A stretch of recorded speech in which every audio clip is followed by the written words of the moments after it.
Hello friends and welcome to our channel Cloud Saga. Today we will be discussing about one of the things which usually we face issues with like how to monitor our AWS resources and how we should assess them that they are as per the standards which is being defined for us. Like if we are working in any corporate, then there are some standards or the security standards that should be followed up, and sometimes it happens that we are not following those standards, and we need to identify what all resources are there which are not as per the security guidelines, then how we should monitor them and how to assess these services. So for this we have a service called as AWS config, which we will be discussing in this video. So basically we will be covering a user scenario and we will be discussing about what will be the solution for that, and then we'll be deep diving into the AWS config concepts and how to configure the settings and all these stuffs we will be discussing about. So let's move on to the scenario which we will be discussing. So the scenario will be like we have some EC2 instances, and as per the company guidelines, they should have a cost center as a tag into this EC2 instances. So first we need to evaluate that how many of the EC2 instances are not having that particular tag, and then if we are not able to find that tag on the EC2 instances, then we should immediately stop those instances, because we don't want to be charged for those instances, and because we will not be able to charge back to the organization or the department where that EC2 instance will be used up. So for these scenarios, we will have a AWS config as a service, which will help us to evaluate and assess our AWS resources and provides a remediation also for that. So let's jump on to the console, and this is the AWS config service. So on the search bar, you can type to AWS config. The config will be there. So under the config, you can see that here it's mentioned track resources, inventory, and changes. So whatever changes is happening up in your system, suppose like there is a IAM policy which is there, and there is some changes being performed, and you're not able to compare what all changes is there, because in the CloudTrail you have to find out, you have to put some queries or like the search filters, but here all the resources will be listed up, and you can identify or track the changes which has been done as per the dates. The limitation will be the changes will be available for the 90 days only. So that depends on the CloudTrail logs. Basically the logs, CloudTrail logs is being evaluated for the changes, and this AWS config API provides a mechanism to view that in an interactive way. So how it works is like whenever there is a configuration changes in our AWS account, it's being automatically AWS config will be recording that changes. It's a API call. All the changes will be recorded up. Then these records which are being there, they will be available through the AWS config APIs or through the console where we are right now. And if there is any changes, we can integrate with the SNS, CloudWatch, S3. Multiple endpoints will be there, so that we can get notified, or we can perform further steps to incorporate all those changes into our account. So moving on to the benefits which AWS config provides is the continuous monitoring. We are able to continuously monitor our services. If there is any changes, they will be monitored in a real-time environment.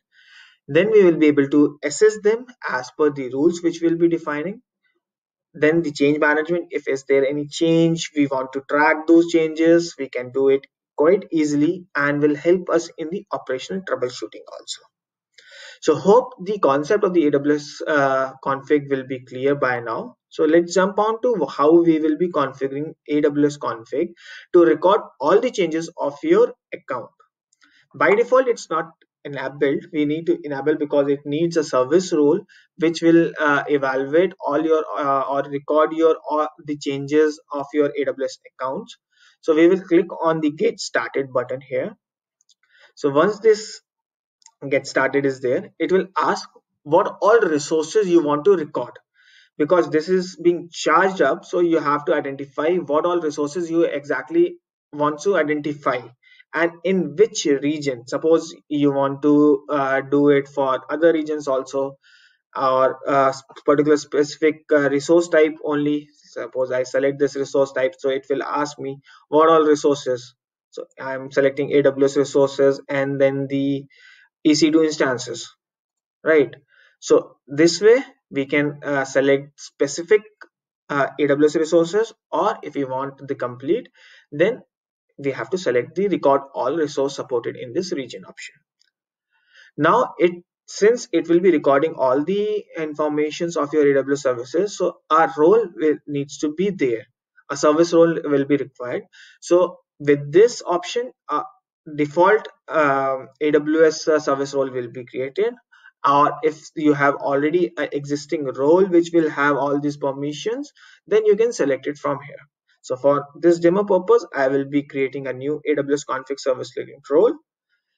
Then what will be the delivery location, like all the things which AWS config is recording, where all these should be stored up. So this should be stored up in a particular S3 buckets from our same account, or we can choose from other accounts.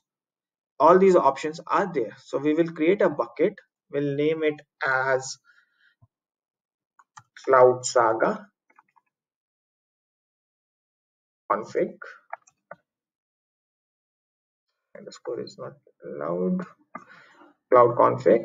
And the prefix, if you want any of the prefix, like if you are accumulating all these in a single account, so this will be the config bucket, and then you can name it as the account name which you have used for the AWS things. And later on you will see AWS logs as the default prefixes which will be created by AWS, then your account number, then the config and the region for which it's being creating. Okay, so we'll click on next.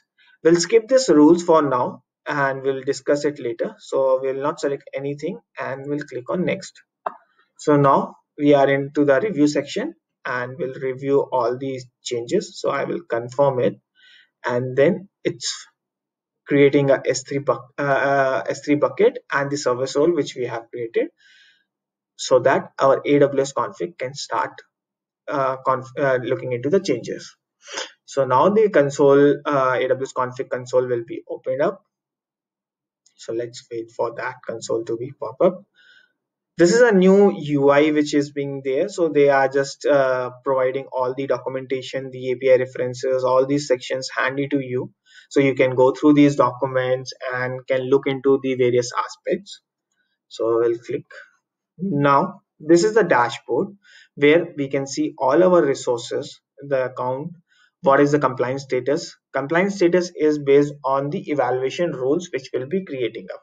First, we have recorded all the AWS services to record their changes into this AWS config, and on top of that a rule will be created which will be evaluating the services based on the definition which will be there in that rule. Okay, so now what we will do is we will go to the rules section, we'll click on add rule, and we have two options. By default AWS is providing 165 predefined AWS managed rules, but in case if we want to create our own custom rules, we can do it with the use of AWS Lambda functions that is available. Or for this demo purpose, since our use case was to identify the tags on the EC2 instances, so I will put a tag. We'll put instances.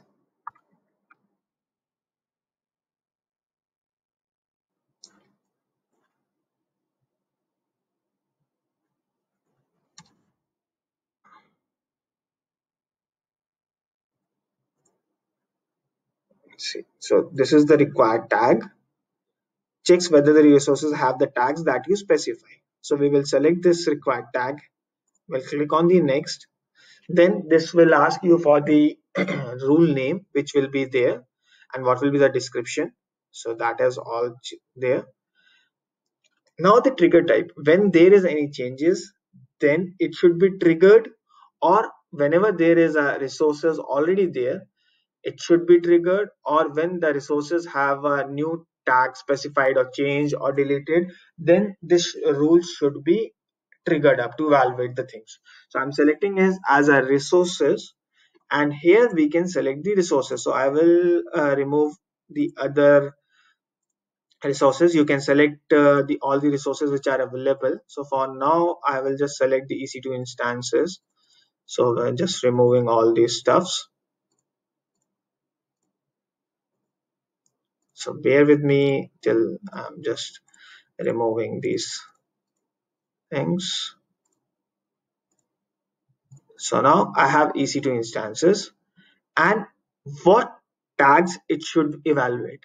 Like it should evaluate, the tag first should be the cost center, the tag second could be a department. You can add multiple number of tags which should be there. So for this demo purpose, I will just go with the cost center only, and then we'll click on next. Here we can review what all things we have defined up.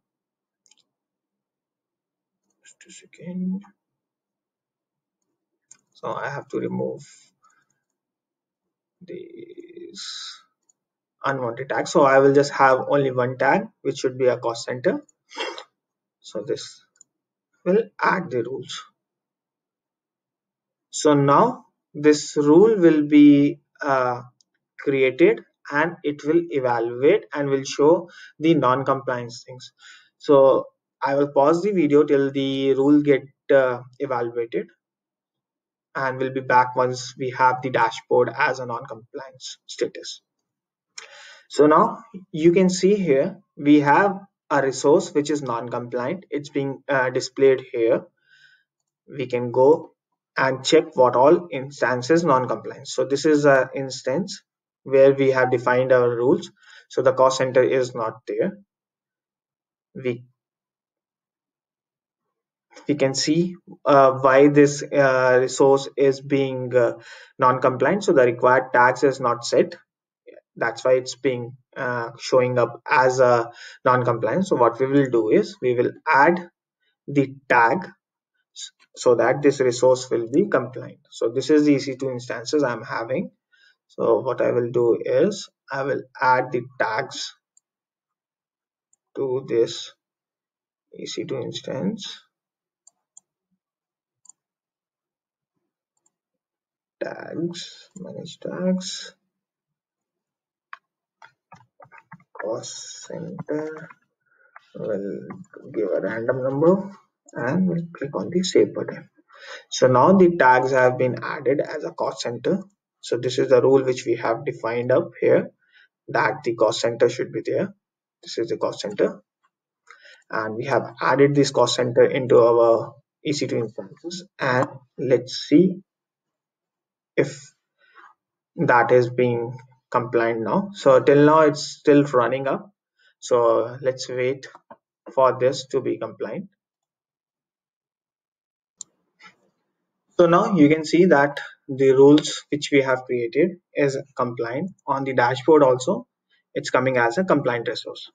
So now once we identify our non-compliant resources, what should be the remediation action, how we have to configure the remediation action. As per our use case, the remediation action was to shut down the EC2 instances. So what we will do is we will select this rule, go to the options and manage remediation. So there is an option that we can automatically allow AWS to remediate those things, the rules or the configurations which is defined, or we can do a manual remediation. Then we select a manual remediation, and here we will select the predefined templates. So these are basically the SSM templates which is being there, which will be triggered to stop the EC2 instance.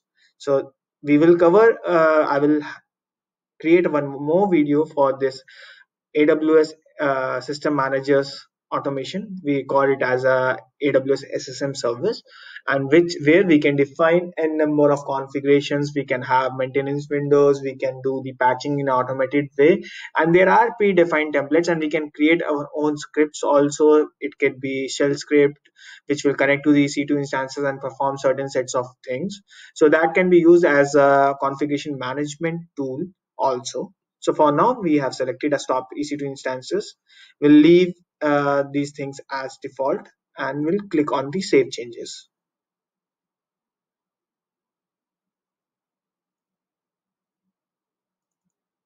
Okay, we have to provide the instance ID here. So I will select this instance ID. Sorry, copy it. Instance ID is there. So this will be the remediation action for this rules. Okay, so now if we want to identify what all changes were there in our resources, we can do it after by going into the resources section. So here what I will select is I will select a EC2 instance. So this is the EC2 instances. We can see, right? We can go to the resource timelines. Resource timelines will let us know what all changes were being performed. So it's currently loading up, like when this instance was launched. If there is any configuration changes for this instance, all these will be showing you with the dates. So let this be loaded up. So now you can see today we have created our tags on this EC2 instances. So it's showing the create tags, and then we can click on this CloudTrail where we can see the events or the detailed description of the message which is being logged up. And rest all these configuration changes, we have provisioned this EC2 instances on Feb 21st, so all these informations will be logged. So this way we can track our resources easily, and here it's showing the exact events. We don't need to filter out in the event history, and you can see I have added a cost center tag and the value is this. So we can easily monitor our resources, we can evaluate our resources, we can assess them, we can do a troubleshooting. All things can be done in a single console called as AWS config console, and will be helpful for you if you are into operation support and you want to analyze your resources. These will be the service which will help you out. And also the AWS has provided the documentation, the partners, the pricing models, or everything on their console itself. So you can go through the documentation. If you want some additional information, we can go through this. And if in case you want to change any of the settings, you want to disable this cloud config because your data is going into costing is going more, then you can disable it. You can change the config data retention period. All these informations can be changed up here by going to the settings section. So hope you have liked this video. Please do comment for any of the feedbacks or any modifications being required for the future videos, or you have any doubts on this AWS config services. If you are new to this channel, please subscribe to our channel and like this video and share it with your friends. Thanks. Bye bye.